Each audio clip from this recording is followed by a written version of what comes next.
بعض لوگ اپنے رب کی حمد و ثنا کرتے ہیں، تعریف کرتے ہیں، شکر ادا کرتے ہیں، اور اس کی طرف سے جو نعمتیں ملی ہیں ان پر بہت ہی اس سے محبت کرتے ہیں، ایک ایک چیز کو اپریشیٹ کرتے ہیں جو بھی اس نے پیدا کیا.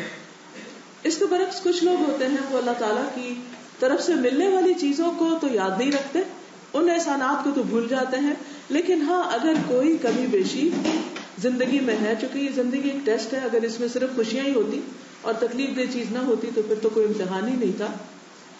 لیکن خوشیوں کے لیے اس نے ایک اور جگہ رکھی ہے کہ جو اس ٹیسٹ میں پاس ہوں گے انہی کو وہاں پر بھیجا جائے گا، انہی کو وہ جگہ آفر کی جائے گی.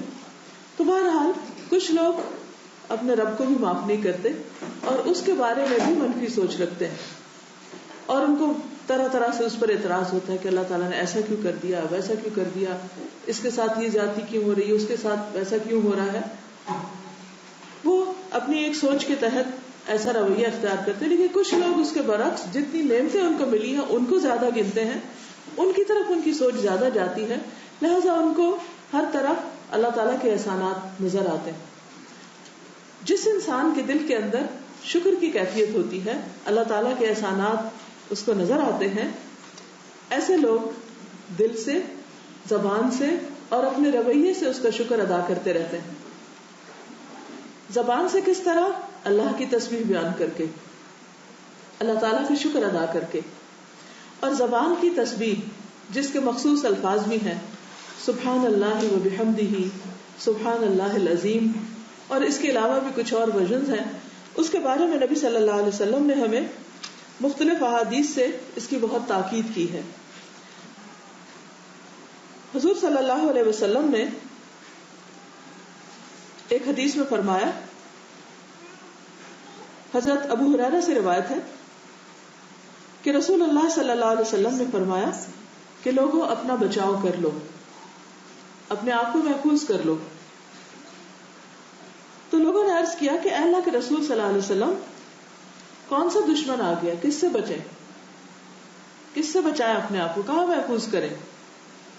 آپ نے فرمایا نہیں، کوئی دشمن نہیں ہے اس وقت تمہارے سامنے، ہاں تمہارا بچاؤ جہنم سے ہے. یعنی انسان جب اللہ کی ناشکری کرتا ہے یا نافرمانی کرتا ہے یا انسانوں کے ساتھ ظلم کرتا ہے تو خود اپنے لیے وہ گڑھا کھود رہا ہوتا ہے. تو اس پر آپ صلی اللہ علیہ وسلم نے سبحان اللہ والحمد للہ ولا الہ الا اللہ واللہ اکبر پڑھنے کے لیے کہا. فرمایا کہ یہ کلمات قیامت کے دن تمہارے آگے آ کر، پیچھے آ کر تمہارا بچاؤ کریں گے، اور یہی کلمات باقیات ہیں، باقی رہنے والے ہیں. قرآن مجید میں آتا ہے نا کہ المال والبنون زینت الحیات الدنیا والباقیات الصالحات خیر عند ربک ثوابا وخیر املا، کہ مال اور بیٹے دنیا کی زندگی کی رونق ہے، چند دن کی چیز ہے، لیکن جو باقی رہنے والی چیزیں ہیں وہ نیک کام ہیں. وہ کون سے نیک کام؟ تو ان کاموں کی لسٹ میں ایک ان تسبیحات کا ذکر کرنا اور اللہ کی تعریف کرنا اور اللہ تعالیٰ کی نعمتوں کا شکر ادا کرنا ہے. اس میں آپ دیکھیے کہ جن کو آپ نے یہ کہا اس میں ایک تو سبحان اللہ، اللہ پاک ہے، پھر والحمد للہ، تعریف اللہ کے لیے ہے، اور پھر لا الہ الا اللہ، اللہ ایک ہے، یعنی نہیں کوئی الہ مگر اللہ، اور اللہ اکبر. یہ کلمات جو انسان پڑھتا ہے، اللہ کی تعریف بیان کرتا ہے، اللہ کی بڑائی بیان کرتا ہے، اللہ تعالیٰ کو بے عیب قرار دیتا ہے، تو قیامت کے دن یہ اس کے لیے ایک پروٹیکشن کا باعث ہوگی. سوال یہ پیدا ہوتا ہے کہ چند کہنے تو چند کلمات ہیں، تھوڑا سا ورد ہے، تھوڑا سا ذکر ہے، تو اس کی اتنی بڑی فضیلت کیوں ہے؟ اس میں آپ دیکھیے کہ پہلی چیز ہے سبحان اللہ، اللہ پاک ہے. یہ کہنا کیوں ضروری ہے؟ اس لیے ضروری ہے کہ شیطان ہمارے دل میں ہر وقت وسوسے ڈالتا رہتا ہے. یہ جو کیوں آتا ہے نا، یہ کیوں ہے. مثلاً کوئی کہتا ہے نماز پڑھو تو ہم کہتے ہیں کیوں پڑھے. عبادت کرو تو ہم کہتے ہیں کیوں. تو یہ جو کیوں ہے، یہ ایک طرح سے اس کے کیوں بھی دو طرح کے ہوتے ہیں. ایک کیوں ہوتا ہے کہ انسان سمجھنا چاہتا ہے، اور یہ کیوں تو حضرت ابراہیم علیہ السلام نے بھی کیا تھا کہ اللہ تعالیٰ، انہوں نے بھی کوشچن کیا تھا، فرشتوں نے بھی کوشچن کیا تھا، انہوں نے بھی کیوں کہا تھا. کیوں کہنا برا نہیں ہے، اللہ تعالیٰ نے جب اپنا ارادہ پیش کیا فرشتوں کے سامنے، وَإِذْ قَالَ رَبُّكَ لِلْمَلَائِكَةِ إِنِّي جَاعِلٌ فِي الْأَرْضِ خَلِيفَةً قَالُوا أَتَجْعَلُ فِيهَا مَن يُفْسِدُ فِيهَا، کہ آپ کیوں انسان کو بنانے لگے ہیں، وہ تو زمین میں فساد کرے گا، خون بہائے گا. اور ان کا خیال کوئی غلط بھی نہیں تھا، خیال تو درست تھا، کیونکہ ہم دنیا میں اس کا عملی ثبوت دیکھ ہی رہے ہیں. یعنی ایون اینجلز آسک، تو کوشچن بری چیز نہیں ہے. اطمینان قلب کے لیے کوشچن آتا ہے دل میں کہ انسان کسی چیز کی حقیقت کو سمجھے. اسی طرح اور مواقع پر بھی حضرت عزیر علیہ السلام کے بارے میں آتا ہے کہ وہ کہیں جا رہے تھے، راستے میں ایک بستی پر سے گزرے، تو وہاں پر بستی جو تھی وہ پوری کی پوری تباہ ہو چکی.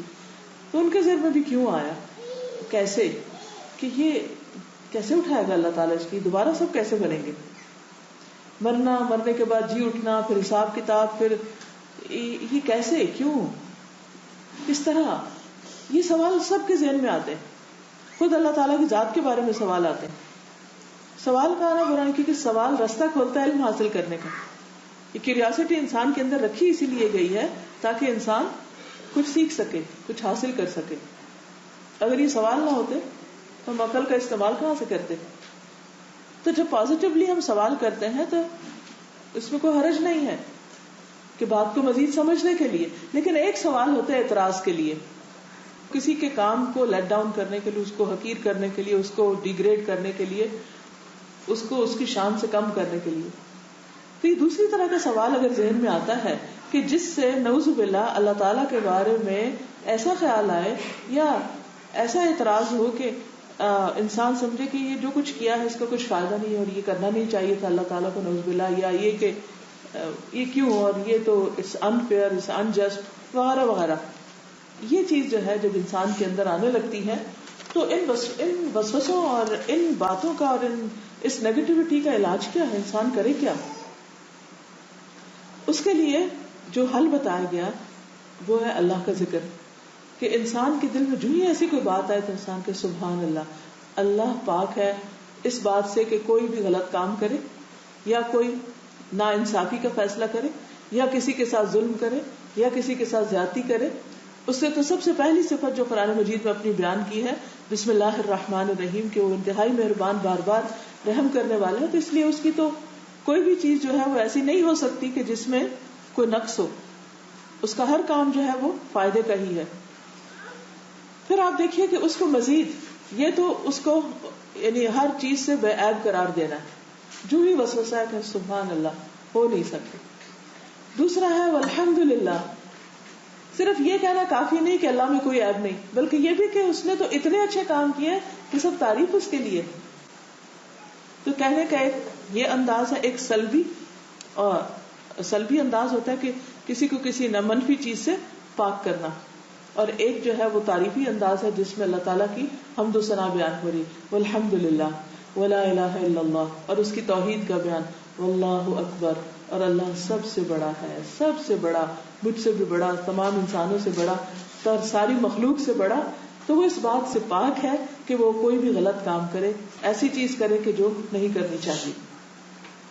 اس لیے جو شخص سوچ سمجھ کے اللہ سبحانہ و تعالیٰ کا ایسا ذکر کرتا ہے تو وہ دنیا میں بھی شیطان سے ایک طرح سے پروٹیکشن میں آ جاتا ہے، اور قیامت کے دن بھی جبکہ ہر طرف کوئی بھی انسان ساتھ نہیں ہوگا اور انسان ہر چیز سے ایکسپوزڈ ہوگا، نہ اس کے پاس لباس ہوگا، نہ ہی کچھ اور، نہ کوئی چھت ہوگی، نہ سایہ، تو اس وقت یہ کلمات اس کے ارد گرد آ جائیں گے اور اس کو اپنے حصار میں لے لیں گے.